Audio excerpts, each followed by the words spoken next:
প্রথম নাম্বার কসম হলো তিন ফলের কসম আমি আল্লাহ করলাম।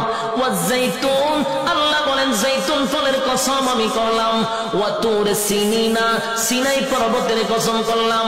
ওয়া হাযাল বালাদিল আমিন, আমি আল্লাহ পবিত্র মক্কা নগরীর কসম করলাম।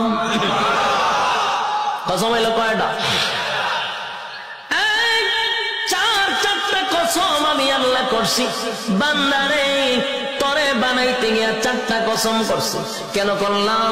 কসম করলে তুই কথার গুরুত্ব দিবি, তাই একটা দুইটা নয়, চারটা কসম কাটছি।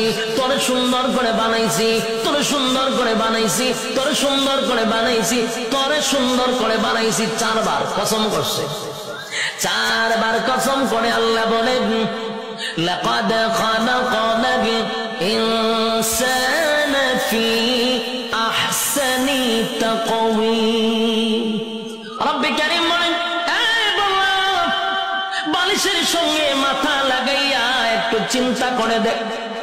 আমরা তো ঘুমাইয়া থাকি, দুনিয়া নিয়ে চিন্তা করি আর ঘুমাই না। মাঝে মধ্যে একটু বালিশের সঙ্গে মাথা লাগাইয়া একটু চিন্তা করবেন আল্লাহর নিয়ামতের উপরে। মালিক বলে, বান্দা তুই একটু চিন্তা করে দেখ, আমি আল্লাহ তোর সম্মান আর মর্যাদা কত দিছি। বান্দারে তোর সম্মানের চেয়ে বেশি কারণ না, আমি আল্লাহ ফেরেশতার এত সম্মান দেই নাই। ফেরেশতা নূর দিয়া বানাইছি, ফেরেশতার জন্য জান্নাত বানাই নাই।